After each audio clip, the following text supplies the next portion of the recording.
Բարև ձեզ, սիրելիներս, մենք ձեզ հետ շարունակում ենք քննարկել Շրիմադ Բհագավատամը եւ այս պահին ուսումնասիրում ենք նրա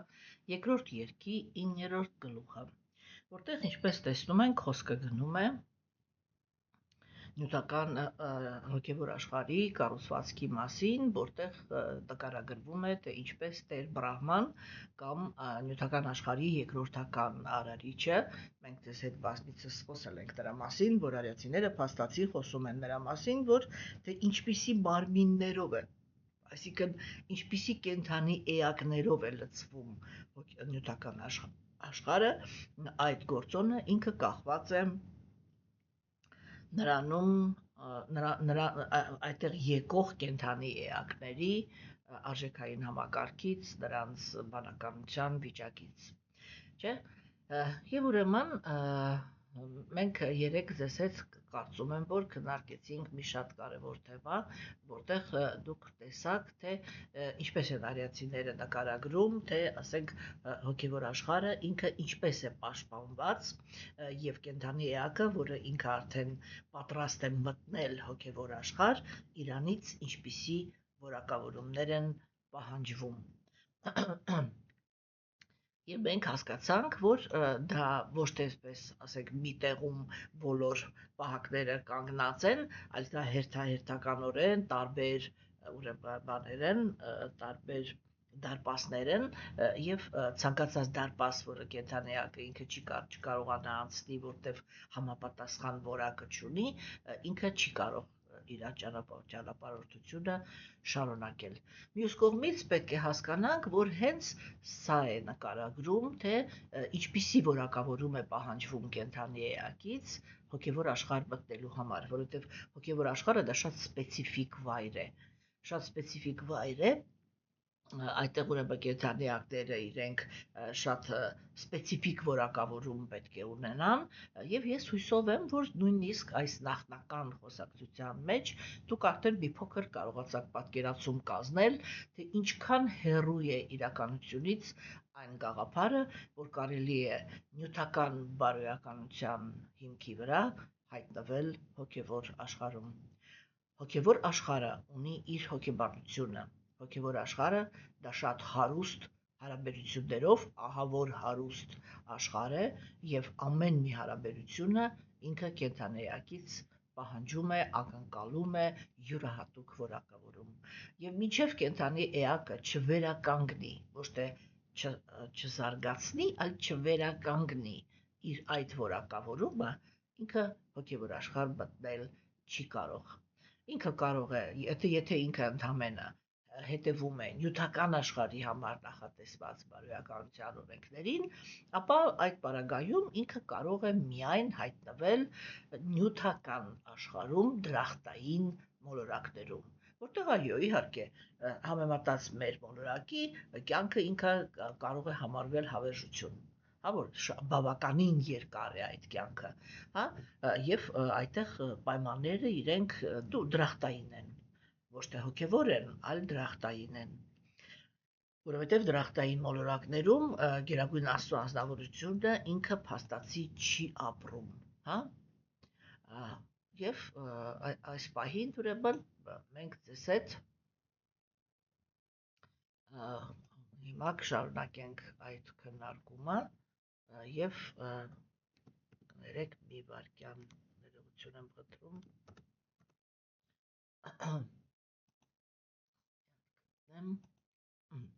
Եվ շարունակում ենք մեր տեքստերը Շրիմադ Բհագավատամ երկրորդ երկ 9-րդ գլուխ 19 տեքստերից։ Մենք տեսանք, որ Տեր Բրահման ինքը հանդիպեց Նարայանային, այսինքն գերագույն Աստծո ազնվորության հզորության ասպեկտին, եւ հիմա նկարագրությունը շարունակվում է։ Տերը տեսնելով իր առջև կանգնած Բրահմային նրան արժանի համարեց արարելու կենդանի էակներ, որոնց նա կարող էր կառավարել իր կամքի համաձայն։ Բրահմայից շատ գոհ լինելով,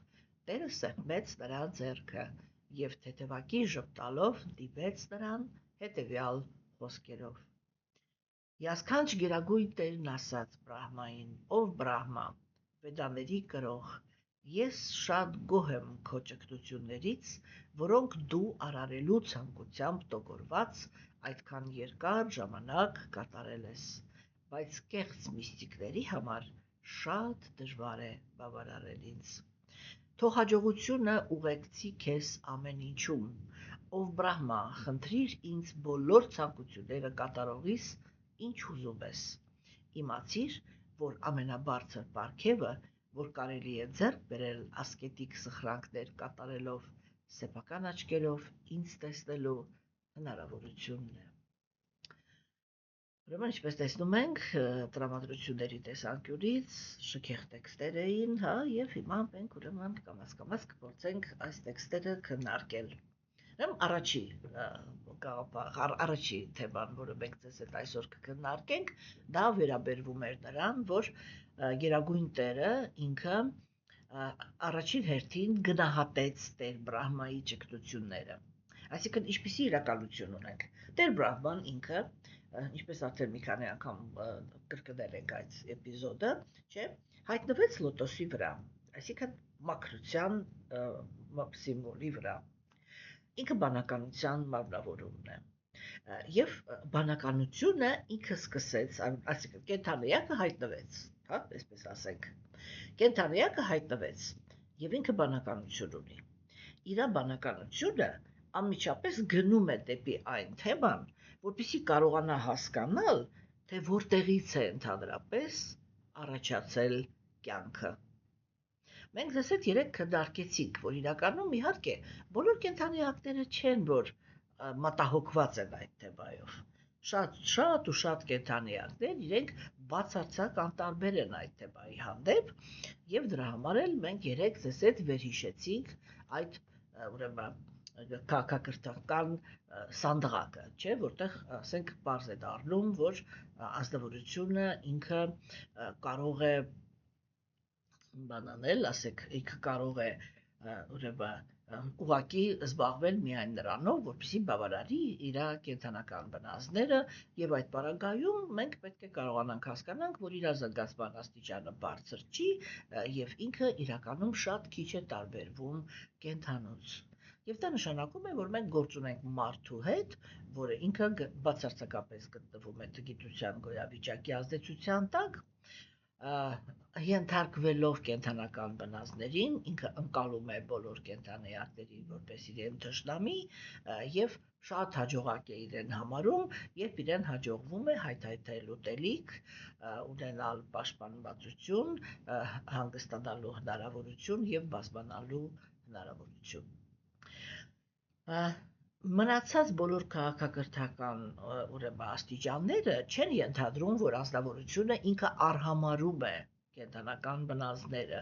Ոչ, կենդանական բնազդները միշտ մնում են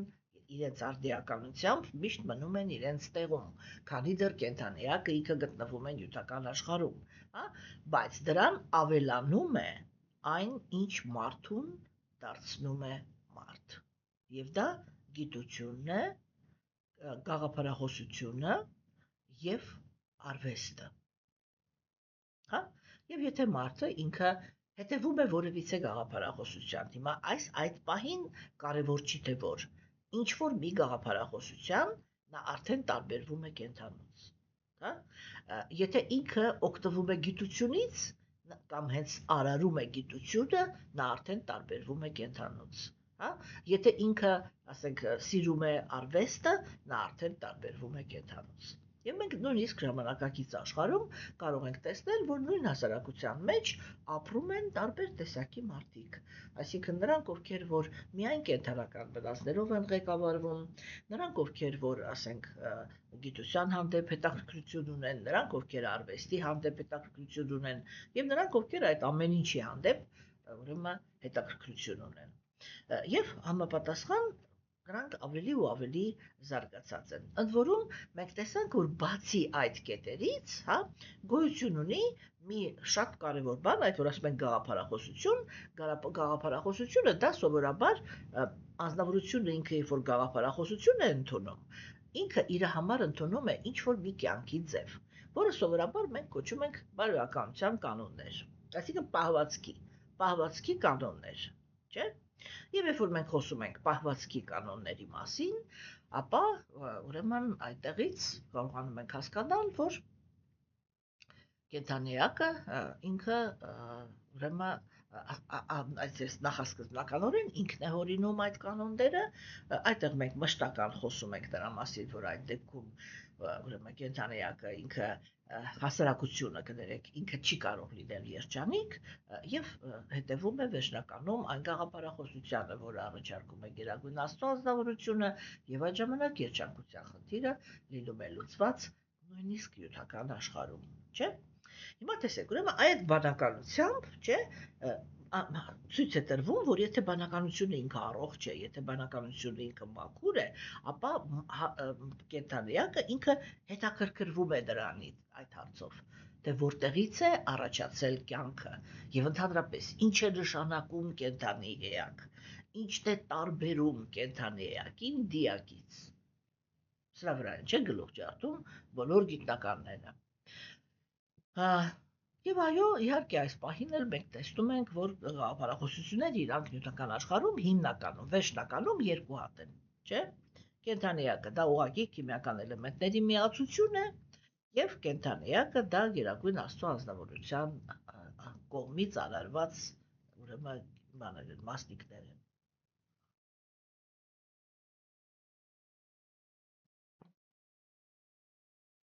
Եվ հիմա, սիրելիներս, ուրեմն եւ մենք տեսանք, որ Տեր Բրահման ինքը չկարողացավ, այսինքն արիացիները իրենք այդ գաղափարն են առաջ քաշում, որ կներեք մի քիչ կոպիտ ասեմ, որ ինչքան էլ ուզում է կենդանիակը ինքը զոր տա իր ուղեղին, իր բանականությանը, իր հասկացողության հնարավորություններին, թե ինչ է կյանքը եւ որտեղից է դա առաջացել, նյութական բանականությունը դա իզորու չի տալ այդ հարցի պատասխանը։ Որովհետև առաջին հերթին նյութական բանականությունը հերքում է Գերագույն Աստծո ազնվորության գոյությունը։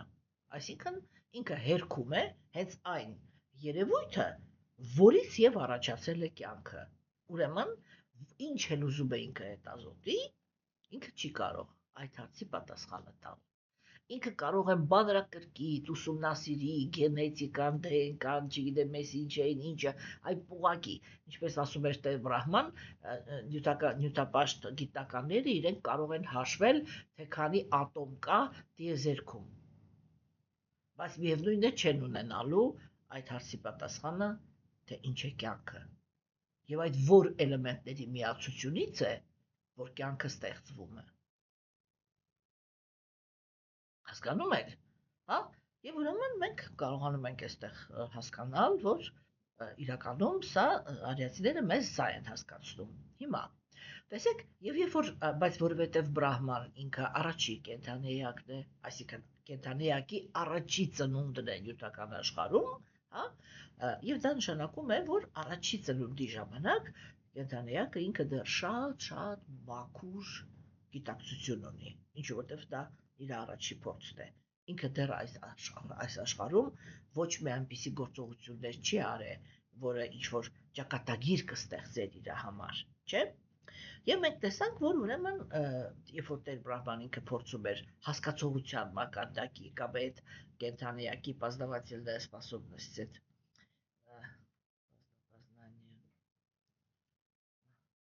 ուսումնասիրող այդ բնությունը էլի բանանի օգտագործի, ուրեմն ինքը տեսավ, որ ինքը չի կարողանում հասկանալ եւ հետո հետագայում ինքը լսեց մի բառ, տապո, հա, այսինքն ճգնություն։ Եվ որովհետև մենք քննարկեցինք այդ խնդիրը, չէ, որովհետև այդ խոսքը իր մեջ պարունակում էր, իր մեջ մաքրություն էր պահանջում, չէ, այսինքն ասկետիզմ էր պահանջում, զգայարանների զսպվածություն էր պահանջում, Բրահման ինքը հասկացավ, որ այդ ձայնը ինքը գալիս է Աստծուց։ Եվ ինքը բարձրացավ իր լոտոսի վրա, նստեց այնտեղ, այսինքն մաքրության տիրույթի մեջ, հա, եւ սկսեց մեդիտացիա անել։ Այսինքն եւ դա ինքը ասկետիզմ էր, այսինքն ինքը չի շարժվում, ինքը ոչ մի գործողություններ չի անում, ոչ մի ցանկություններ չի ձևավորում, այդ ցանկությունների հետևից չի գնում, այլ նստած փորձում է հասկանալ։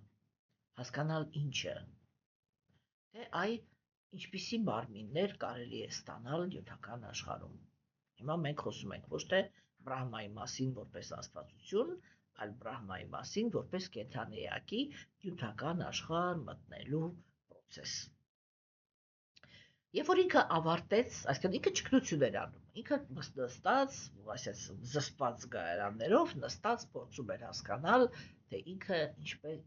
ինչ պիտի անի ընդհանրապես, ինչ մարմիններ պիտի լինեն այս նյութական աշխարհում, հետևաբար կենդանի, եթե մենք արդեն կենդանի էակի տեսանկյունից ենք նայում, թե ինչպիսի մարմիններ կան եւ կենդանի էակը ինքը ինչ մարմնի մեջ կմտնի առաջին անգամ։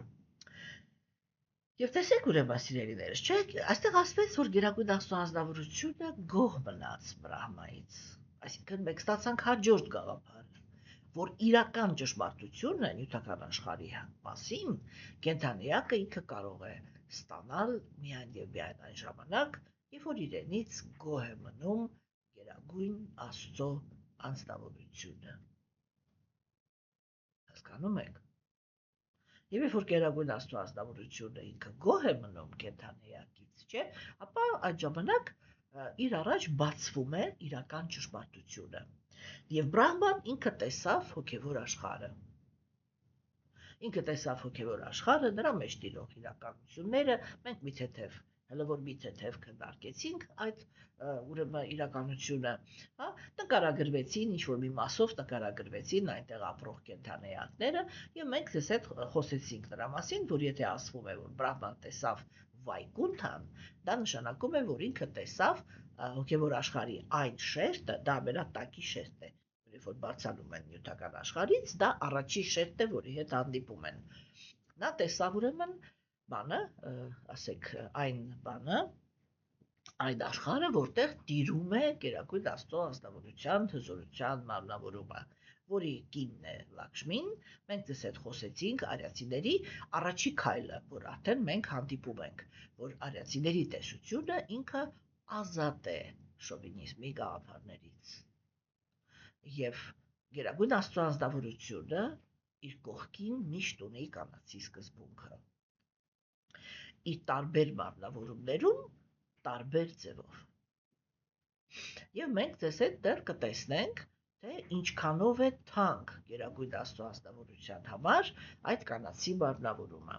Երբ որ մենք խոսում ենք սիմվոլիկայի մասին, ուրեմն Գերագույն Աստծո անձնավորությունը ինքը ներկայացնում է բանականության հիմքը, դա չի նշանակում, որ ինքը չունի էմոցիա։ Դա նշանակում է, որ ինքը ղեկավարվում է բանականությամբ, հա, եւ կանայք իրեն կանացի մարմինը ինքը մարմնավորում է էմոցիան։ Սա չի նշանակում, որ կինը չունի բանականություն։ Սա նշանակում է, որ ինքը հենվում է էմոցիայի վրա, այսինքն ինտուիցիայի։ Եվ թե ինչպիսի նշանակություն դա ունի, թե ինչ է նշանակում կանացի եւ տղամարդու սկզբունքները ընդունել որպես հավասար սկզբունքներ, մենք դա ձեզ հետ ընթացքում կքննարկենք, ինչպես նաեւ կքննարկենք եւ այո, իհարկե, թող տղամարդիկ ինձ դերեն, բայց մենք կքննարկենք ձեզ հետ, թե դա հոգեբանական որ վախն է, որ տղամարդը ինքը չի կարողանում ընդունել, որ Աստծո կողքին կարող է լինել կին, հա։ Հիմա, սիրելիներս, չէ, իսկ իրականում Գերագույն Աստծո անձնավորությունը, ինչպես մենք տեսնում ենք Բhagavad Gita-ում, ինքը ասեց՝ նայիր, թե ես ինչպես եմ գործում, նայիր, թե իմ կյանքը ինքը ինչպիսին է, եւ դա է գոյության կատարելությունը, օրինակ վերցրու ինձանից, չէ։ Եվ Գերագույն Աստծո անձնավորությունը իդեմս կանանց ինքը ցույց է տալիս, թե իրականում այդ հուզմունքների աշխարհը կենդանի էակի համար ինչքան կարևոր է։ Եվ մենք ձեզ հետ կստանանք Գերագույն Աստծո անձնավորության շատ հետաքրքիր եւ յուրահատուկ կերպար, որը ինքը իր մեջ պարունակում է ինչքան որ բանականության սկզբունքը, այդքան էլ զգացմունքայնությունը։ Հիմա, սիրելիներս, չէ, եւ տեսեք, ասենք, մենք այդ հոգեբանությունը կնայենք, էլի, հետագայում, կամաց կնայենք։ Հիմա Տեր Բրահման ինքը տեսավ Վայկունթան։ Ինչու հենց Վայկունթան, որտեղ մենք ասեցինք, ինքը իրանով հոգևոր աշխարհում Վայկունթայի ապրող է։ Այսինքն ինքը սիրում է, ինքը կապված է Գերագույն Աստծո անձնավորության հզորության ասպեկտի հետ։ Հա, այստեղ արդեն կապ չունի, որ ինքը բանականության մարմնավորումն է։ Սա արդեն խոսքը գնում է իր մասին որպես կենդանի էակի։ Կոնկրետ տեր Բրահման, որը պիտի կատարի այդ երկրորդական արարչի դերը, չէ՞։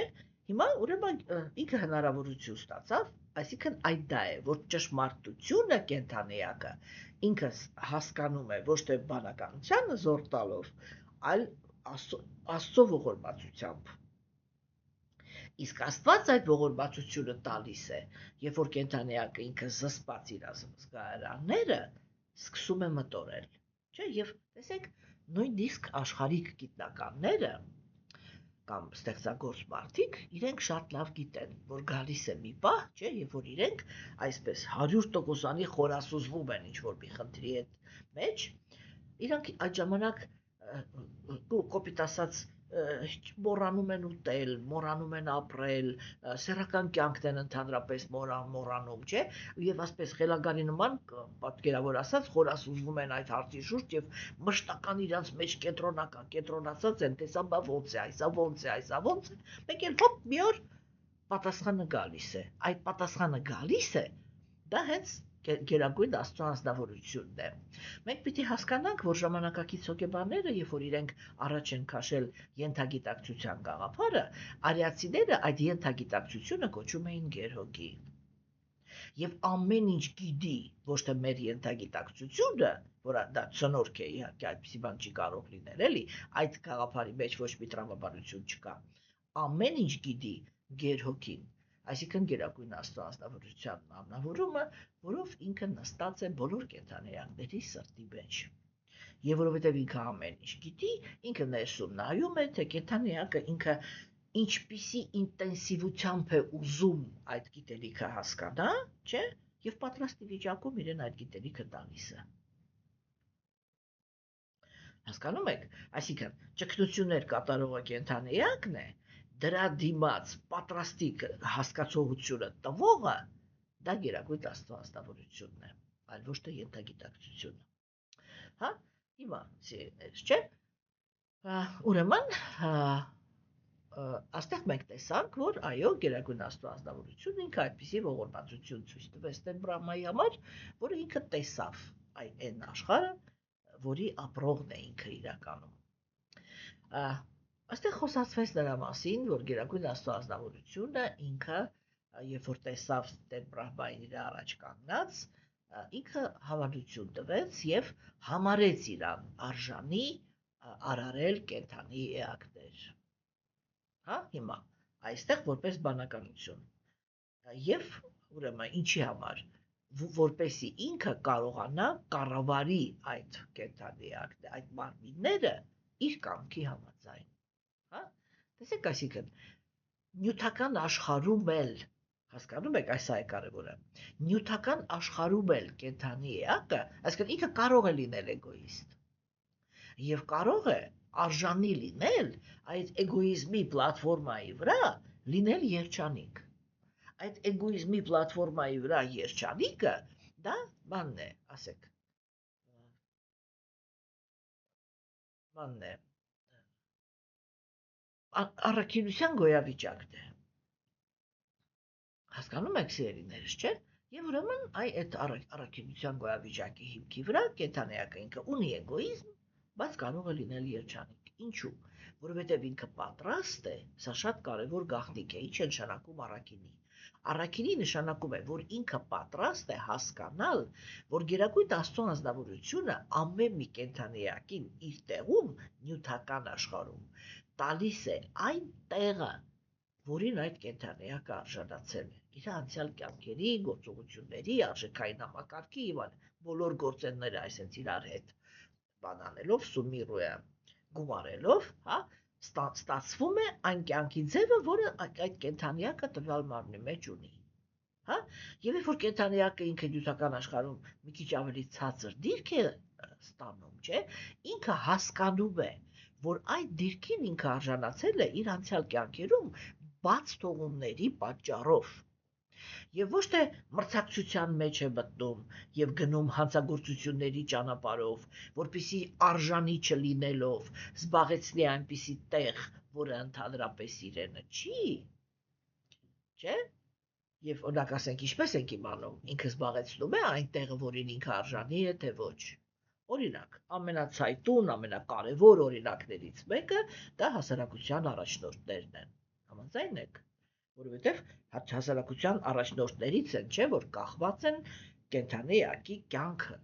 թե ինքը ինչպիսի կյանքով կապրի։ Եվ մենք հասկանում ենք, որ մենք դատարկ ենք, դա չենք զգում, էլի, բայց պետք է որ կամաց-կամաց մեզ այդ սառը ցնցուղի տակ կդնեն եւ մենք ստիպված կլինենք ընդունել այն իրականությունը, որի մեջ շատ շուտով կհայտնվենք։ Աշխարհը գնում է դեպի դաժանության։ Այս պահին, երբ որ փորձ է կատարվում իսպառս ոչնչացնել Եվրոմիությունը, հա, փորձ է կատարվում ոչնչացնել մարդու իրավունքները, ոչնչացնել ընդհանրապես սովորական մարդու համար, այսպես էլի, պաշտպանված, չգիտեմ, ազատ քաղաքացի լինելու իրավունքը։ Եվ եթե այսպես շարունակվի, ինչպես որ հիմա է սկսել, ինչ գործողություններ եւ ինչ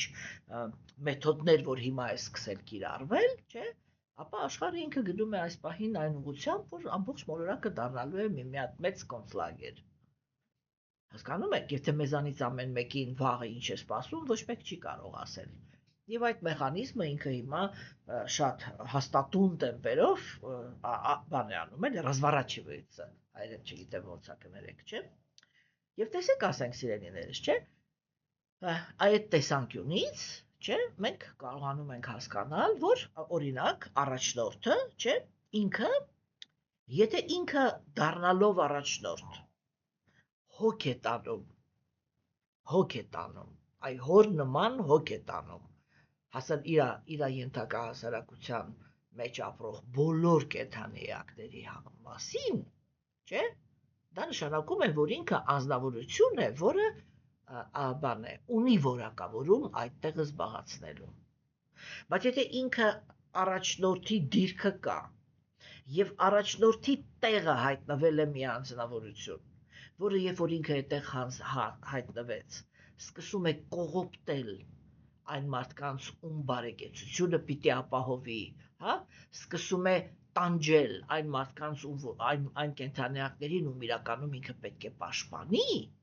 մենք պետք է հասկանանք, որ այդ տեղին եկել եւ նստել է անձնավորություն, որը արժանի չի, այսինքն ըստ իր ծնունդի ինքը արժանի չի լինել այդտեղ։ Եվ այդ պարագայում ինքը հասել է այդ դիրքին պարտադիր կամ խորամանկության միջոցով, կամ բռնության, այսինքն հանցագործի, հանցագործ գործողություններ է կատարել, հիմա ուզում է դա խորամանկություն լինի, ուզում է բռնություն լինի, կապ չունի։ Հասկանում եք, չէ՞, այսպես ենք իմանում, էլի, մարդը ինքը, ասենք, արժանի է այդ տեղին, թե ինքը արժանի չի, նայում ենք, տեսնում ենք, ինքը այդ տեղին համապատասխան գործողություններ անում է, թե ոչ, եւ եթե չի անում, ուրեմն ինքը հանցագործության հաշվին է եկել, եւ հենց դա է, որ աստվածաբերժության դարաշրջանին բնորոշ իրականություն է, հասկանում եք։ Հիմա, սիրելիներս, չէ՞, ուրեմն Գերագույն Աստծո անձնավորությունը ինքը բանարեց, համաձայնություն տվեց, որ այո, դու իրավունք ունես կառավարել, թե ինչ իր կամքի համաձայն, այսա նշանակում է էլի, որ երբ որ բանականությունը ինքը մաքուր է, հա, եւ եթե նույնիսկ ինքը էգոիզմի պլատֆորման ունի, եթե ինքը մաքուր է, այսինքն իր այդ էգոիստական վայելքը պատրաստ չի իրականացնել ուրիշ կենդանիակներին տառապանք պատճառելու հաշվին, չէ՞, ապա մենք այստեղ կարողանում ենք հասկանալ, որ ուրեմն այդ ժամանակ Գերագույն Աստծո անձնավորությունը ինքը մեծ հաճույքով խրախուսում է այդ բանը, որ այո, դու էլ կարող ես, ասենք, քո էգոիզմը բավարարելով ապրես եւ լինես երջանիկ, չէ՞։ Հիմա եւ այստեղ հաջորդ բանը, որը ասվեց, դա նա էր, որ Բրահմայից շատ գոհ լինելով, Տերը սեղմեց նրա ձեռքը եւ թեթևակի ժպտալով դիմեց նրան հետեւյալ խոսքերով. Տեսեք հիմա, այստեղ այդ փաստը, որ Դարայանան ինքը սեղմեց Տեր Բրահմայի ձեռքը, չէ, ընդհանրապես ասվում է, որ ես արդեն մի անգամ ասել եմ, որ մեր Բրահման, այդ Բրահման, որի մասին հիմա այստեղ խոսքը գնում է, սա այս տիեզերքի այս արարման փուլի նկարագիրն է, հա։ Ուրեմն մեր Տեր Բրահման ինքը փաստացի պետք է հասկանանք, որ ես դա արդեն ասել եմ, որ ինքը Աստծո նվիրյալն է։ Միշտ չի, որ Տեր Բրահմայի տեղը զբաղեցնում է Աստծո նվիրյալը։ Ուղղակի եթե ես հիմա այդտեղ մտնեմ, թե որ կետը դուք կշփոթվեք, որտեղ այդ գիտությունը դեռ չունեք, երբ որ մենք կամաց բոլոր գաղափարները կսովորենք, այդ ժամանակ վերջում կարող ենք հասկանալ, թե ինչպիսի բրահմաններ կարող են լինել։ Հիմա այս մեր Բրահման ինքը Աստծո նվիրյալ է։ Մեր բախտը այդ իմաստով բերել է։ Հա, եւ տեսեք, ասենք, չէ, հիմա այստեղ ինքը վայկունթայի ապրող է։ Վայկունթայի ապրող դա նշանակում է, որ այնտեղ ապրում են միայն եւ միայն այն կենդանիակները, որոնք Աստծո հետ գտնվում են ծառայողական եւ նեյտրալ տրամադրությունների մեջ։ Նեյտրալ տրամադրությունները դա նշանակում է, որ կենդանիակը ինքը ունի այնքան մաքրություն, որ կարող է ապրել հոգևոր աշխարհում։ Բայց հիմա այսպես չունի այնքան սեր իմինա Աստծո հանդեպ, հա, այսինքն ինքը Աստծո մեջ գնահատում է այդ բաները, որ Աստված ինքը կենդանիակներին, մաքուր կենդանիակներին պաշտպանում է չարերից կամ կեղտոտ կենդանիակներից, եթե կոպիտ ասենք, հա, եւ իրանք գնահատում են դա, որտեվ Նարայանան ինքը ունի 4 ձեռք, մենք դա խոսացել ենք արդեն, երբ որ Աստծո հզորությունն է արտահայտված, իր հզորության մարմինը 4 ձեռք ունի, որտեղ այդ 4 սիմվոլները 2 ձեռքը նախատեսված են մաքուրների համար, 2 ձեռքը ագրեսիվների, այսինքն նյութական աշխարհում ապրողների համար։ Եվ երբ որ հոգևոր աշխարհում այդ հզորության բանում դաշտում, չէ, իրանք տեսնում են Նարայանային, չէ, այդ նեյտրալ հարաբերությունների մեջ գտնվողները, իրանք հասկանում են, որ եթե իրանք մաքուր են, իրանք պաշտպանված են Աստծո կողմից։ Եվ սա մի վայր է, Վայկունթան, սա մի վայր է, որտեղ ոչ մի ագրեսիվ կենդանիակ չի կարող մտնել եւ չի կարող անհանգստություն պատճառել։ Այսինքն, տեսեք, հոգևոր աշխարհում ապրող այդ առաջի շերտ կենդանիակները, ոչ թե վերևի իմաստով, այլ ներքևի, այդ ամենատակի շերտ ապրողները, չէ, իրանց հետաքրքրում է, որպեսզի իրանց կյանքը լինի հանգիստ։ Եվ իրենք շատ գոհ լինելով, գիտակցելով Գերագույն Աստծո ազնվորության հզորությանը, ապրում են, կոպիտ ասած, այն պետության մեջ, որտեղ իրանք գիտեն, որ իրենց ոչ մի անհանգստություն չի գալու, իրանք ունեն իրենց անձնական կյանքը եւ չեն ձգտում հարաբերություններ ունենալ Աստծո հետ։ Եվ այնտեղ ապրում են ծառայողական տրամադրությունների մեջ կենդանիակները։ Ծառայողական տրամադրության մեջ դա արդեն նշանակում է, որ տրամադրության մեջ մտավ մի հատ շատ կարևոր կոմպոնենտ։ Կենդանիակի համար կարևոր է, այսինքն ինքը այնքան է կապված Աստծո ազնվորությանը, որ իր համար կարևոր է ծառայել այդ ազնվորությանը։ Ինչ է նշանակում ծառայել, կատարել իր ցանկությունները։ Հասկանում եք։ Եվ այդ հոգևոր այդ իմինը Վայկունթայում ապրող այդ կենդանիակները իրենք ահավոր սիրում են բանաստեղծություններ գրել Աստծո մասին։ Հա, եւ իրենք կարող են, եթե պատկերավոր ասեմ, իրենք կարող են ասենք այդ աշխարհում այսպես ման գալ եւ այդ բանաստեղծությունները բարձրաձայնել, արտահայտելով իրենց կապվածությունը Աստծո հանդեպ, հասկացաք, չէ՞։ Ուրեմն ամենանեյտրալ վիճակը հոգևոր աշխարհում դա նա է, երբ որ կենդանիակը ինքը ինչ-որ մի յուրահատուկ ինչ-որ կապվածություն իմինա անձի հանդեպ չունի, բայց ինքը ունի այնքան մաքրություն, որ արժանի է ապրի խաղաղ միջավայրում, իսկ խաղաղ միջավայրը միայն հոգևոր աշխարհն է, որտեղ նյութական աշխարհում մենք դա ցես հետ կտեսնենք, նույնիսկ դրախտային մոլորակները խաղաղ չեն։ Եվ ժամանակ առ ժամանակ, ճիշտ է, դա այդ ժամանակը շատ է, ասենք, միլիարդավոր տարիներ պիտի անցնեն, որ մի հատ անհանգստություն գա, բայց միևնույն է, անհանգստությունը կարող է գալ եւ դրախտային մոլորակներ։ Սա շատ կարևոր գաղափար է։ Իսկ հոգևոր աշխարհ չի կարող։ Այդտեղ այն երկակիությունը չկա, այդտեղ չկան ագրեսիվ կենթանիակներ։ Հենց որ ագրեսիվ, խնդրեմ գնա նյութական աշխարհ, այնտեղ քո ագրեսիան իրականացրու քո նմանների հետ միասին։ Հասկացաք, չէ՞։ Եվ տեսեք, ասենք, այսա ինքը արդեն շատ կարևոր գրագիտություն է, որ մենք պետք է հասկանանք, էլի, որ ասվում է, որ հոգևոր աշխարհում կան 5 հարաբերություններ, նեյտրալ։ Հիմա մենք ձեզ հետ քննարկում ենք նեյտրալ հարաբերությունները, ասկեն ովքեր Աստծո հետ ծանոթ են, օգտվում են նրա հզորությունից, բայց ոչ մի տրամադրություն չունեն Աստծուն անձամբ ծառայելու։ Եվ վայկունթայում ապրում են նրանք, ովքեր որ ծառայողական տրամադրություններ ունեն, այսինքն իրանք մեծ հաճույքով կատարում են գերագույն Աստծո անձնավորության ցանկությունները, հա, շատ սիրում են մատուցել նրան ֆիզիկական ծառայություններ, մեկը սիրում է հով անել, մյուսը սիրում է, չգիտեմ, ինչ-որ մի բան հրամցնել, մյուսը փոշիներ մաքրել, կոպիտ եմ ասում էլի պատկերավոր, որպեսզի հասկացվի չի մասնե խոսքը։ Ինչ-որ բան անել իր համար, չէ՞։ Եվ տեսեք, բայց վայկունթայում, որտեղ գերագույն Աստծո անձնավորությունը ինքը իր հզորությունն է ցույց տալիս, այդ ծառայելուց այն կողմ ոչ մեկ չի կարողանում գնա։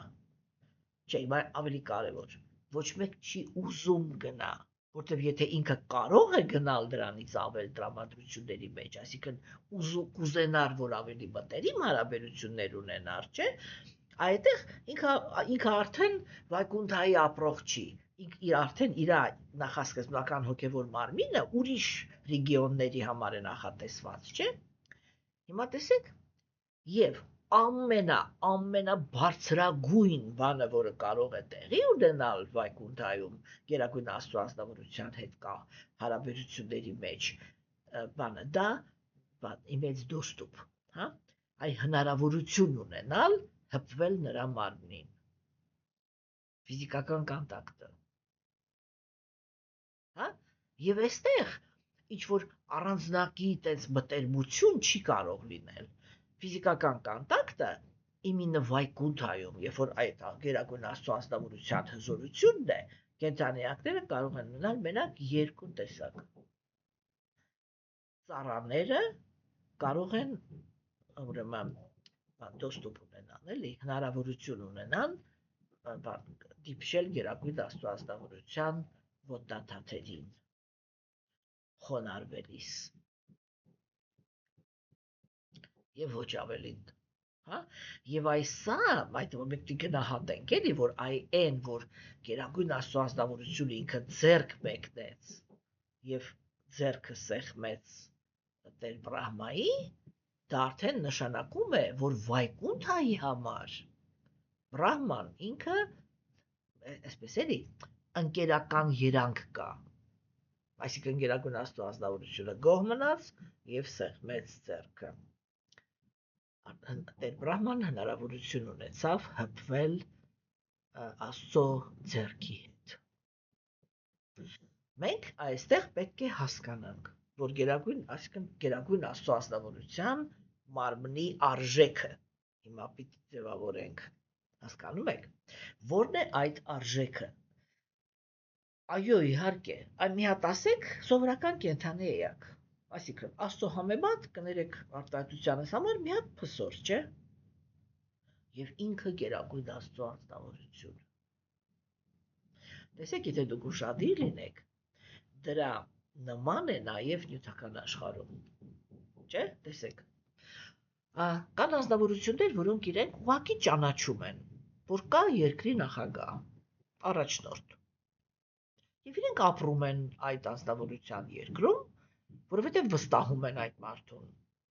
Նյութական աշխարհում մեր դարաշրջանում կամ էլ որովհետև ստիպված են, հա, եւ ուրիշ փախնելու տեղ չկա։ Եվ ուրեմն, չէ, մենք կարողանում ենք հասկանալ, որ սա է բանը, որ մենք ուղղակի ճանաչում ենք այդ մարդուն եւ ապրում ենք մեր կյանքով։ Այո, նրա օրենքների, նրա տրամաբանության, նրա բնավորության ազդեցության տակ։ Եվ եթե ինքը մաքուր կենթանի էակ չի, այդ հասարակությունը չի կարող լինի երջանիկ։ Եվ մենք միշտ այդպիսի հասարակության մեջ միշտ հանդիպելու ենք անարդարության, միշտ հանդիպելու ենք դաժանության, միշտ հանդիպելու ենք ստի, խորամանկության եւ այլն, չէ՞։ Ես ամեն անգամ հիմա ասում եմ, որտեվ շատ տպավորված եմ այդ բանով, ասենք ամբողջ կյանքում լսել ես, որ ընդհանրապես ոչ մի արդարություն չկա, չէ՞, հատկապես մեր երկրում միշտ սովետական միության ժամանակել էր այդպես, հետո էլ էր այդպես, հա, որ ասենք ամենտեղ ամեն ինչը գումարով է որոշվում, ծանոթությամբ է որոշվում, բարեկամությամբ է որոշվում եւ այլն։ Եվ ասենք ես ինչ-որ տենց իլյուզիաների մեջ, հա,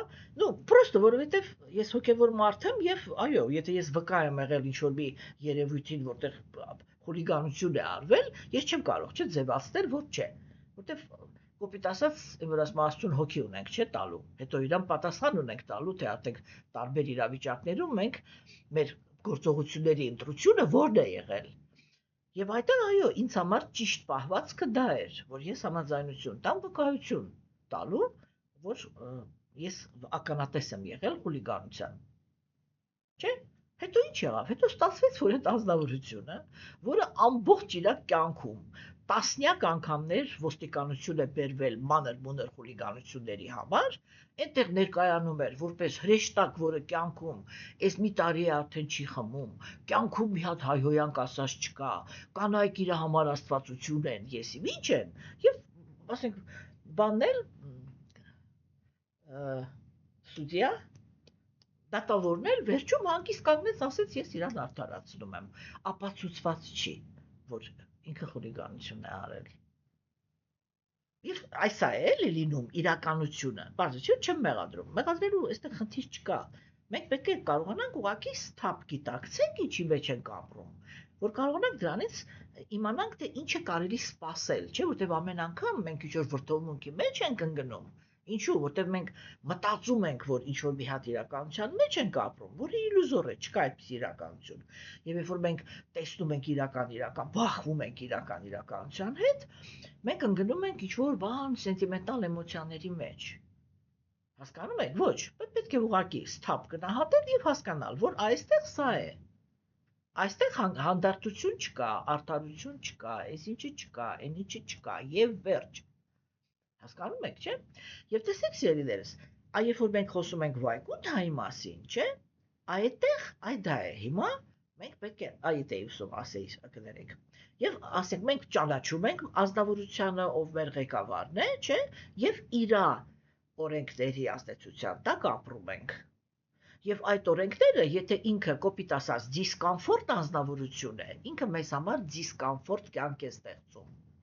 որտեղ ամեն քայլափոխին մեր կյանքը բարդանում է, ամեն քայլափոխին ավելանում են անհանգստությունները, չէ, եւ հետեւաբար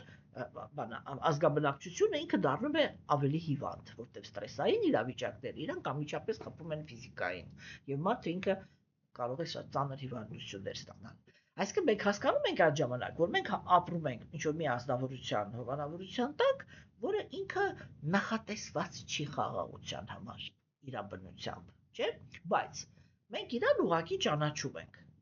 եւ ապրում ենք իր ազդեցության տակ, չէ՞։ Հիմա կան ազնվորություններ, որոնք արդեն իր օրինակ իշխանության մասնակիցներն են։ Եվ իրենք կարող են անձամբ ծանոթ լինել իր հետ։ Չէ՞։ Բայց օրինակ, չգիտեմ, նախագահի կաբինետի ասեք հավաքարար, ինքը ճանաչում է, չէ՞, նախագահին։ Բայց ինքը երբեք չի կարող դիպչել նախագահին։ Եվ նախագահն էլ երբեք իրան թույլ չի տա դիպչել իրան։ Կա տարածություն։ Թեկուզ կա ծանոթություն։ Չէ՞։ Եվ ասենք, երբ որ նախագահը, ասենք, ինքը ինչ-որ մեկին հանկարծ ձեռք մեկնեց եւ սխմեց, այսինքն դիպչեց իրան, դա ինչ-որ մի մոտիկության սիմպտոմ է, չէ՞։ Եթե գրկեց, դա առավել եւս։ Իսկ եթե ինչ-որ մեկը կարող է իրան թույլ տալ նախագահի հետ դույով խոսալ, ուրեմն իրանք ընկերներ են, չէ՞։ Այսինքն նյութական աշխարհում էլ է դա այդպես։ Եվ այդ նույն բանը դա հարաբերությունների հոգեբանությունն է, որը ինքը չի փոփոխվում, էլի։ Եվ այդ նույն բանը կա հոգևոր աշխարհում։ Եվ այո, իհարկե, ամեն մի կենդանիակ չի կարող մոտենալ Աստծուն եւ ստանալ իրավունք դիպչել իրան։ Ես ավելին կասեմ, եթե այսպես էլի, այդ հարաբերությունների բարձրագույն տրամադրություններից ասեմ, արդեն իմ աշակերտների համար ասեմ, որտեվ այս դասախոսությունները իմ աշակերտներն են լսում, իրանք հիմա կհասկանան ես ինչ եմ ասում։ Ամեն մեկը չի, որ կարող է գերագույն Աստծո ազնվորության մարմնին մտերմիկ կոնտակտը կարողանա ապրել, կարողանա տանի դա։ Ինքը կարող է ուշաթափվի եւ հավերժության մեջ մնա այդ ուշաթափվածության վիճակի մեջ եւ չկարողանա բան էլի ուշքի գալ եւ շարունակել ապրել, որովհետեւ գերագույն Աստծո ազնվորության մարմինը ինքը յուրահատուկ որակավորում ունի։ Հասկանում եք, ես ռուսերեն բառն էլ ասեմ, որտեվ հայերենը չգտա, կարող է այդ բանը չկարողացա տեղափոխեմ, էլի։ И каждый может выдержать контакт с телом Бога. Հասկանում եք։ Ինչու համար։ Եվ ես նորից կասեմ, նյութական աշխարհում էլ կա այդ երևույթը։ Չէ, տեսեք օրինակ ասենք, ոչ մի էմոցիա կարող է չառաջացնի հպում այն ազնվորության հետ, ում մարմինը ինքը հաճելի չի։ Այսինքն ինքը մարմինը չունի խարիզմա։ Չէ՞։ Եվ կարող է կրկի խելագարության աստիճանի հասնել այն ազնվորությունը, որը ինքը կարող է հպվել, ասենք, շատ, ասենք, աննկարագրելի գեղեցիկ մարմին։ Չէ՞։ Հասկանում եք։ Եվ տեսեք, ասենք, կնոջ օրինակի վրա բերեմ, կներեք, էլի, ուղղակի որ անալոգները հասկանաք ինչի մասին ենք խոսում, չէ՞։ Տեսեք, օրինակ ասենք, չէ՞, կա անձնավորություն, որը ինքը, օրինակ, կարող է շփվել, բան, կարող է սովորական մարդ լինել եւ հանկարծ հանդիպի, չգիտեմ, այ մի հատ ինչ-որ սուպեր գեղեցկուհու, որին ամբողջ աշխարհը ճանաչում է որպես այդպիսինը,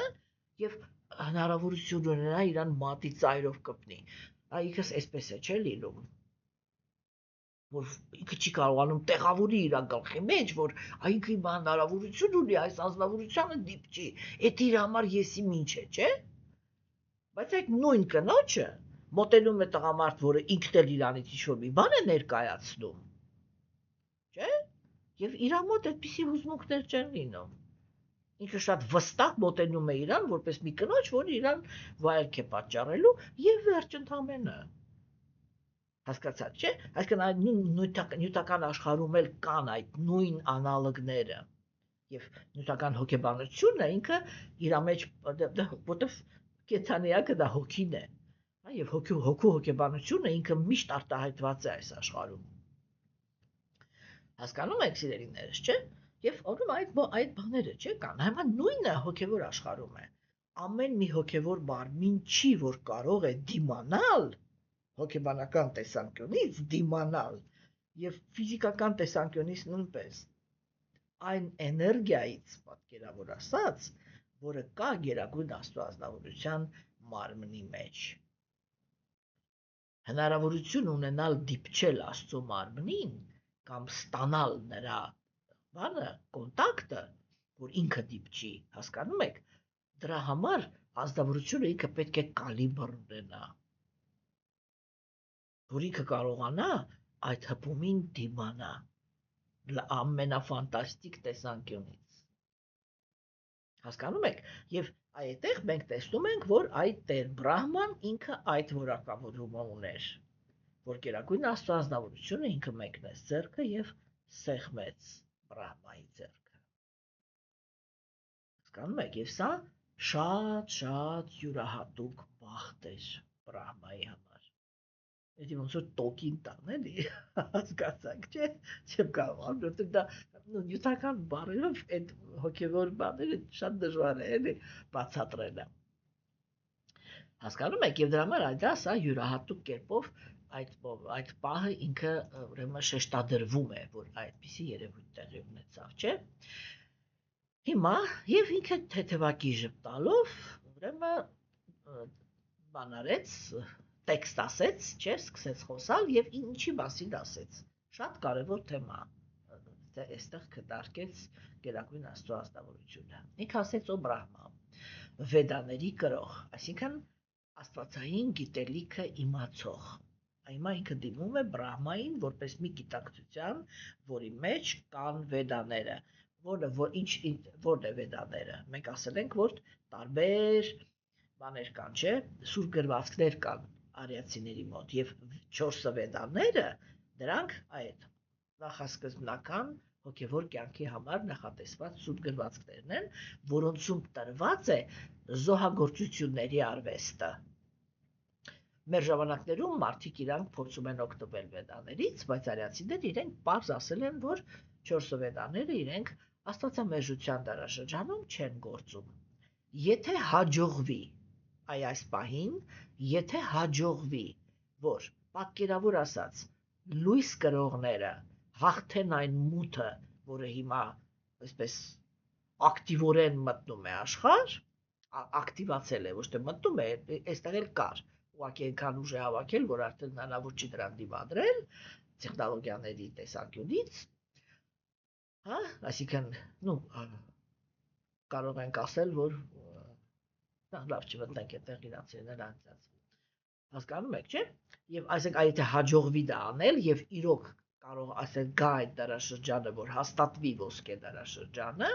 այդ պահից սկսած վեդաները կսկսեն աշխատել։ Եվ երբ որ կսկսեն ծնվել այն բրահմանները, որոնք իրենք կարողանում են բաների որակավորում ունեցող զոհագործություններ կատարել, ապա այդտեղ Գերագույն Աստծո ազնվորությունը,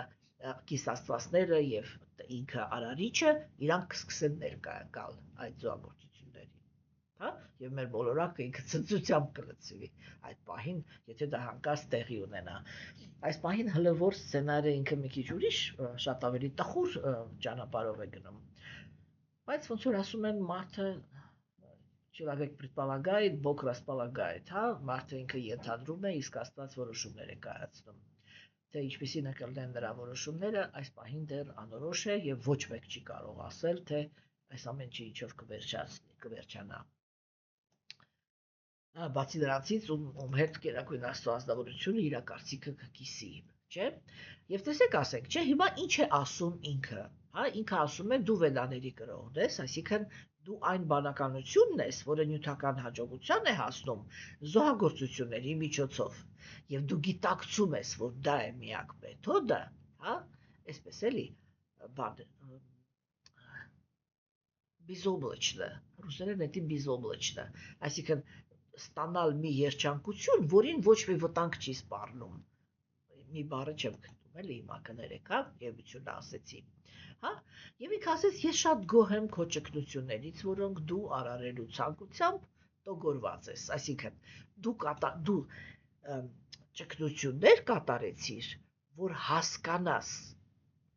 ինչ կարող ես անել այս աշխարհում, այմինը տենց, որ երջանիկ լինես։ Հասկանում եք, չէ՞։ Եվ ինքը ասեց, հիմա դու կարող ես բան անել, ինձանից ինչ ուզում ես ուզել։ Եվ ինքը ինչ ասեց, ինքը ասեց, բայց կեղծ միստիկների համար, այսինքն դու այդ արարելու ցանկությամբ տոգորված, այսինքն ինչ որ մի բան անելու այս աշխարհում ցանկությամբ տոգորված, դու իմ վրա կենտրոնացար, որ հասկանաս ինչ կարող ես քեզ թույլ տալ։ Ինչու հենց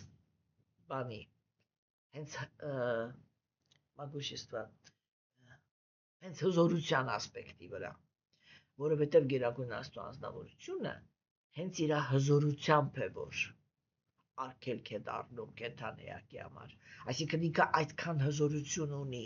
որ ինչ ճգնություններ էլ ուզում է կենդանեակը կատարի, հա, եթե ինքը ոչ աստվածային ճանապարհներով է գնում, այդպիսի կոպիտ ասած դեմոն չկա, որի դեմը Աստված չի կարող առնի։ Հա, դրա համար հիմա ինքը խոսում է, Բրահման ինքը խոսում է հենց հզորության ասպեկտի հետ, որը ինքը իրան թույլ է տալի, ասում է, դու վեդաները իմացող ես, այսինքն Աստծո կամքը իմացող ես,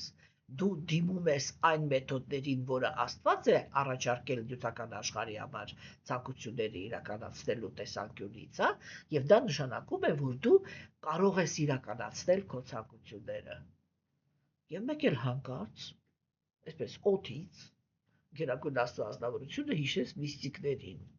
Ինչու՞։ Ինչ կապ ուներ вообще այս խոսակցության մեջ, երբ որ ինքը ուղղակի իր գոհությունն է արտահայտում, վերջին նախադասությունը, որը ինքը ասեց,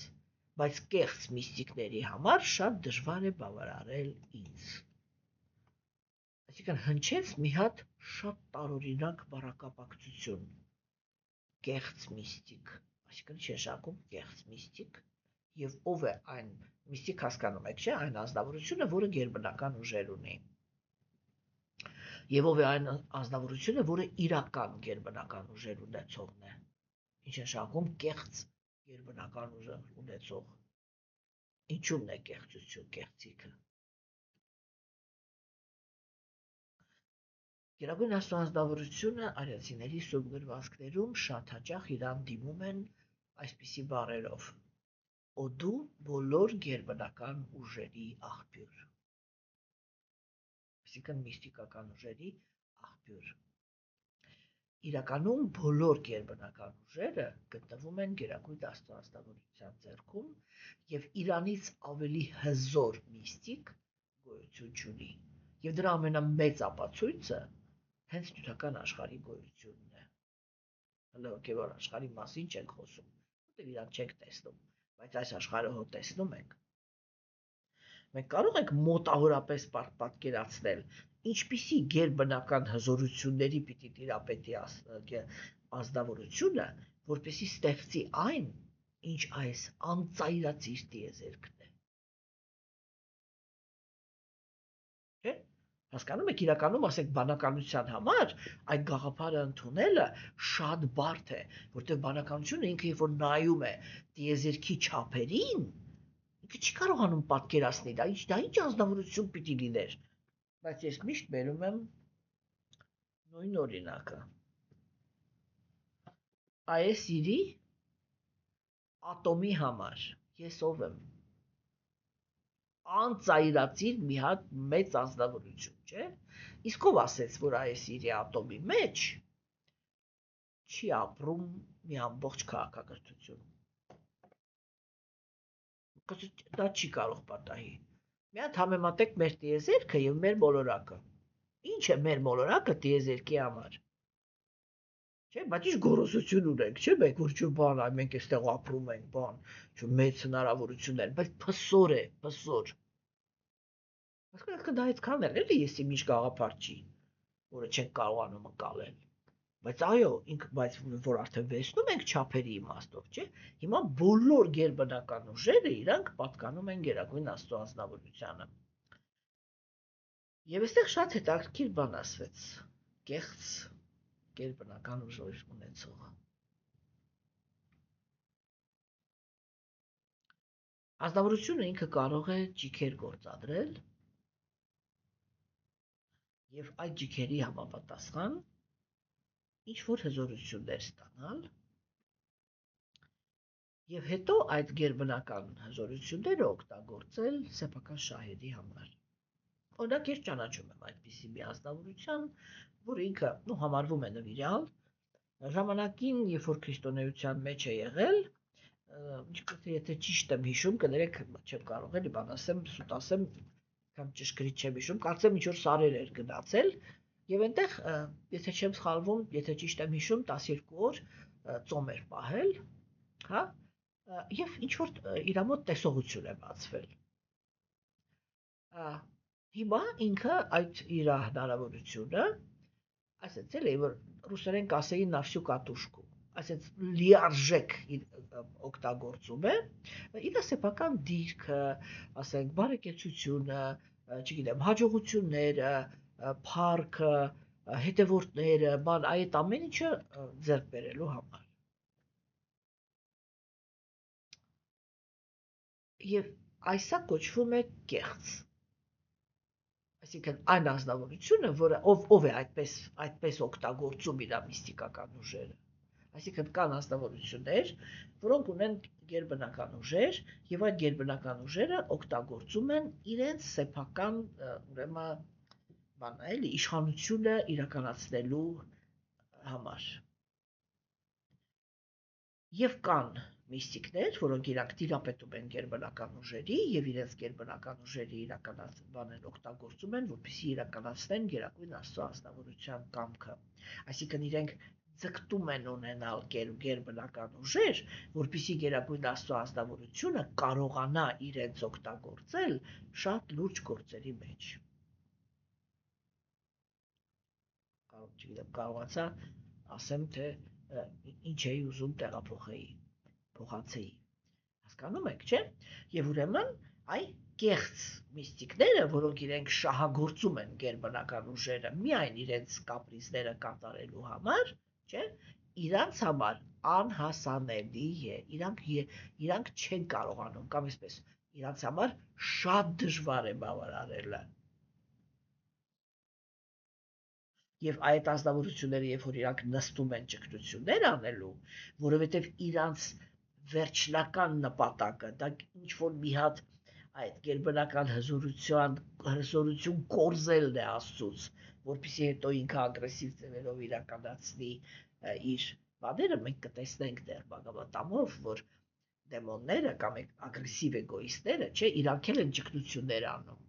իրանք էլ են Աստծուց եւ կիս աստվածներից ուժեր ստանում, բայց իրանք միշտ նույն բանն են խնդրում։ Տուր ինձ ուժ եւ արա ինձ անխոցելի։ Այսինքն ինչ է իր ուզածը։ Տուր ինձ հնարավորություն վնաս տալ ուրիշներին եւ դարձրու ինձ անխոցելի ուրիշների վնաս տալու հնարավորության առաջ։ Այսինքն հասկացաք, չէ՞, ինչ ագրեսիվ պլատֆորմա է։ Այդպիսի ազնվորությունները չեն կարող բավարարել Աստծուն։ Իսկ Տեր Բրահման ինքը ճգնություններ էր անում, նորից որպիսի արարելու հնարավորություն ունենա, չէ՞, այսինքն գերբնական հզորություն ունենա, բայց Աստծո կամքի համաձայն։ Իսկ որն է Աստծո կամքը? Աստծո կամքը ինքը միշտ նույնն է, որ իմ հետ թե առանց ինձ եղեք երջանիկ։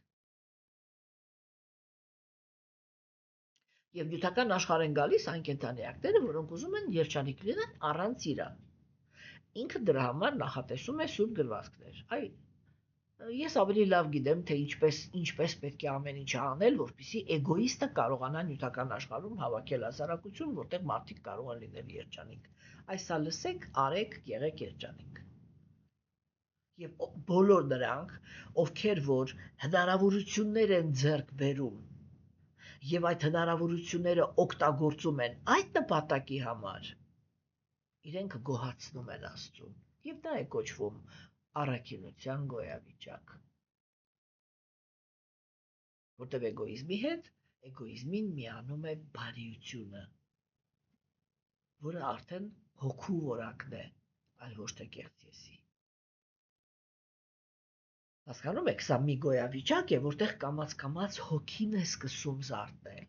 Եվ հիմա Գերագույն Աստծո ազնվորությունը ինքը ասեց, որ դու քո ճգնություններով բավարարեցիր ինձ, իսկ նրանք, ովքեր ճգնություններ են կատարում միայն եւ միայն իրանց էգոիզմը բավարարելու համար եւ հետո կամայական այդ գերբնական ուժերը օգտագործելու նրա վրա, որ կամայական գործողություններ կատարեն, իրենց համար ինձ բավարարելը շատ դժվար է։ Եվ այդպիսի անձնավորություններից է, որ մենք հայավարի ասում ենք Աստված էլ է երես թեքել։ Մենք պիտի հասկանանք էլի, որ այն մարդը, որը իր մեջ չունի խիղճ, այն մարդը, որը իր մեջ չունի ամոթ, հատկապես այդ երկու զգացումները, իրանք խոսում են նրա մասին, որ Աստված իրանից երես է թեքել։ Դա արդեն մի ազնվորություն է, որի իր մեջ ոչ մի այդպիսի բան չունի, որի համար Աստված կարող է իր վրա գոնե այսպես էլի մի հատ իր հայացքի մի տոկոսը գցի իր վրա։ Հասկանում եք, եւ հիմա այստեղ Գերագույն Աստծո ազնվորությունը ինքը պարզ ասեց, թե ինչով է ինքը գոհ, այսինքն ինչով Տեր Բրահման կամ մաքուր բանականությունը արժանացավ նրա, որ Գերագույն Աստծո ազնվորությունը իրան ձեռք մեկնեց։ Եվ հաջորդ տեքստով, հա, ինքը մի շատ կարևոր բան ասեց։ Հա, ինքը ասեց, ես բոլոր ցանկությունները կատարողն եմ, եւ դու կարող ես ուզել ինչ ուզում ես։ Այստեղ կամ այդ արվեստը։ Երբ որ մենք ինչ-որ մի ազնվորությունից գոհ ենք մնում, մենք ցանկացած ազնվորություն, երբ որ ինքը ինչ-որ մեկից գոհ է մնում, ինքը միշտ ցանկություն է ունենում ինչ-որ կերպ հատուցել։ Եվ կա շատ կարևոր օրենք։ Եթե մենք գործ ունենք պայմանավորված կենդանի էակի հետ, այսինքն որի պլատֆորման էգոիզմն է, եթե մենք իրանից գոհ ենք լինում, մենք կարող ենք ասել, ես շատ պայմանականորեն էլի, ես շատ գոհ եմ քեզանից։ Ես կարող եմ քո համար անել, օրինակը բարձ օրինակ բերեմ, որ միանգամից սկզբունքը հասկացվի, հա? Օրինակ, եթե տղամարդը ինքը գոհ է մնացել իր կնոջից, չէ՞, ինքը երբեք չպետք է ասի, ինչ ուզում ես ուզի։ Ես այնքան գոհ եմ քեզանով, ինչ ուզում ես ուզի քո համար կանեմ, որտեվ դա սուտ է։ Ինքը չի կարող ամեն ինչ անի։ Չէ՞։ Ինքը ինչ պետք է անի։ Ինքը պետք է գա ասի, օրինակ, ես կարող եմ քո համար օրինակ առնեմ մուշտակ, կարող եք իրար հետ գնանք հանգստանալու, այս որոշակի երկիրը։ Կարող ենք այսա անել, կարող եք այսա անել։ Ես այնքան գոհ եմ քեզանից, որ դու ընտրի այս սրանցից որը անեմ։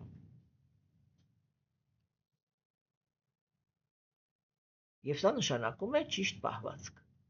Երբ որ ազնվորությունը ինքը դիմացինին ցանկության իրականացում է առաջարկում, համապատասխան իր հնարավորությունների։ Չէ՞։ Բայց օրինակ, եթե մարդը ինքը միլիարդատեր է, կամ չգիտեմ, Իլոն Մասկ է, հա, ինքը մոտենում է, ասում է, ինչ ուզում ես ուզի։ Բայց իր հնարավորությունները, չէ՞, սահմանափակ։ Որտեղ օրինակ ասենք իր կինը կասի, ես ուզում եմ այն աստղը։ Օրինակ։ Եվ Իլոն Մասկը չի կարողանա ապահովել։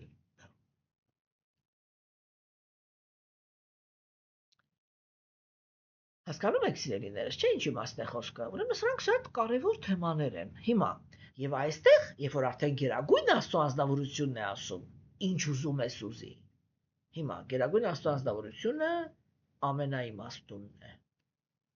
եւ ամենահզորը։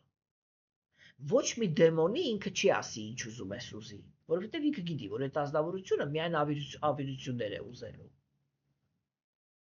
Այլ որ ինքը դեմոնի հետ է խոսում, ինքը ասում է, դու ճգնություններ ես կատարել եւ քո ճգնությունների խստությունը ինձ բավարարել են։ Ասա, ինչ ես ուզում։ Չի ասում, ինչ ուզում ես ուզի։ Ասում է, ասա, ինչ ես ուզում։ Եվ ես կորոշեմ, տալիս եմ դա թե ոչ։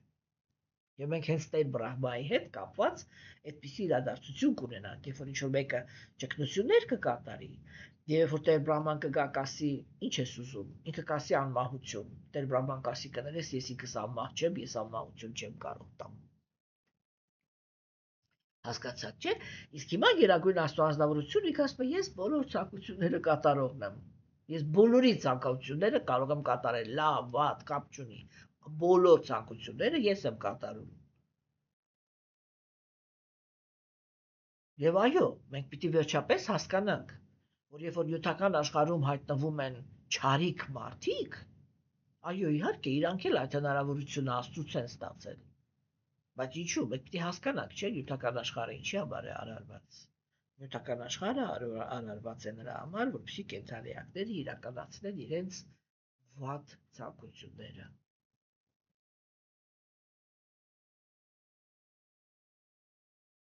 Եվ ոչ մի զարմանալի բան այդտեղ չկա։ Ով ճգնությունը արեց, նա ստանում է համապատասխան։ Չէ՞, օրինակ ասենք, տեսեք, մենք կարող ենք այսպես ասել, չէ՞, որ ասենք, եթե մենք նայում ենք ընդհանուր առմամբ աշխարհում, այս պահին ինչով են զբաղված հոգևորականների խավը։ Մենք տեսնում ենք, չէ՞, որ ոչ մի ճգնություններ, այսպես էլի, հիմնականում, հա, լավ, այսպեսի տոկոս ասեմ, 70% հոգևորականները իրենք ոչ մի ճգնություններով զբաղված չեն։ Վայելում են իրաց դիրքերը, բան, վայելում են իրաց հետևորդների քանակությունը, օգտվում են իշխանությամբ, օգտվում են հարստությունից, իշխանությունից, ազդեցությունից, չէ՞։ Իսկ չարքը այդ պահին ճգնություններ է անում։ Հետազոտություններ, գիտական, չգիտեմ ես, այն տեխնոլոգիաներ է ձեռք բերում, հզորություն է հավաքում, այսինչ հետո մյուս օրը գալիս է եւ ամբողջ աշխարհի կներեք հերդանիցում։ Ինչու դա եղավ հնարավոր։ Որովհետև սրբեր չկան, այսինքն հոգևորականների խավը զբաղված չի լույսի կուտակումով։ Եվ դրա համար երբ պատկերավոր ասած խավարը գալիս է, լույսի ուժը չի հերիքում։ Մի մարդը ինչքան էլ ուզում է ինքը լուսավոր լինի, հասկանում եք, չի կարող տոննաներով մթի հախից գա։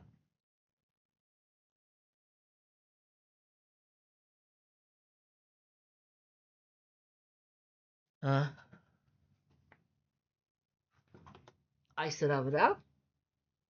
մի հատ լուսավոր փոշին չի կարող իրան դարձնել լույս։ Դրա համար լուսավորների քանակություն է պետք։ Եվ մենք կարող ենք, եթե ուշադիր լինենք, կարող ենք տեսնել, որ լուսավոր մարդիկ իրանք միշտ ցկտում են լուսավոր մարդկանց քանակությունը ավելացնել։ Եվ երբ որ իրենց խոչընդոտում են, կամ հենց ինքը կենդանիակը ինքը գալիս է եւ փոխարեն այդ լույսը վերցնի եւ ինքն էլ դառնա լույսի կրող, ինքը կոպիտ ասած դառնում է այդ լուսավորի հանդեպ ուղակի վամպիր, որը օգտագործում է այդ անձնավորության լույսը իր մութը իրականացնելու համար։ Եվ այդ դեպքում հնարավոր չի այդ պատկերավոր մթությունը հաղթել։ Հնարավոր չի ուղղակի, ով ուզում է սեղի։ Հասկանում եք, ինչ է նշանակում հոգևոր ուսուցիչ, աշակերտ։ Դա նշանակում է, որ մենք վերցնում ենք մեր ուսուցչից իր լույսը, դարձնում ենք մերը եւ դրանով ավելացնում ենք այս աշխարհում լույսի քանակությունը։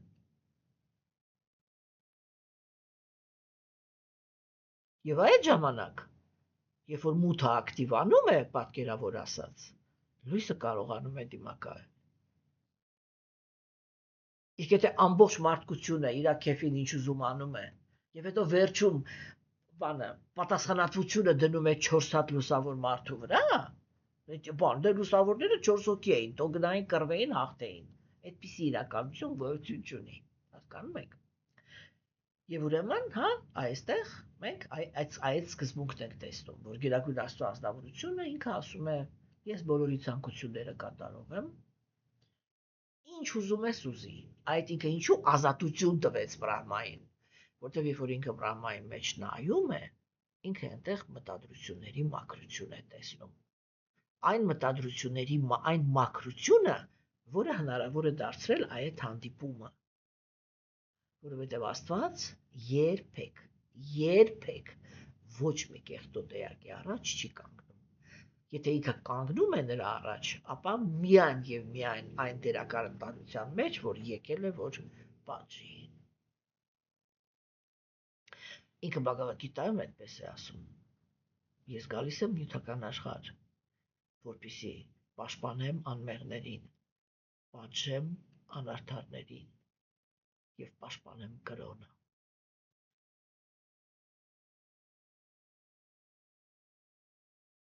Իսկ այստեղ ինքը ասում է, ինչ ուզում ես ուզի։ Եվ Աստված ինքը տրփանքի տակ չի հիմա։ Հասկանում եք, որ այսօր տրփանքից բան այսպես է լինում դիմացինի հանդեպ, ուզում է իրան վայելի եւ դրա համար ասում է, վայ, ինչ ուզում ես ուզի, ամեն ինչ կտամ, ես իմ ինչ մենագեղի իմը, ես բաներ չկա այստեղ։ Չէ՞։ Ինքը տեսնում է Բրահմայի մաքրությունը եւ դրա համար վստահ եւ հանգիստ ասում է, ինչ ուզում ես ուզի, ես քո ցանկացած ցանկություն կկատարեմ։ Որովհետև դու ճգնություններ ես կատարել իմ կարծիքի հետ համահունչ գործելու համար։ Եվ այդ նպատակը իրականացնելու համար քեզ ինչ որ պետք, դու հիմա այդ ես ուզելու, որ այդ նպատակը իրականացնես։ Ուրեմն այն ինչ որ համարում ես, որ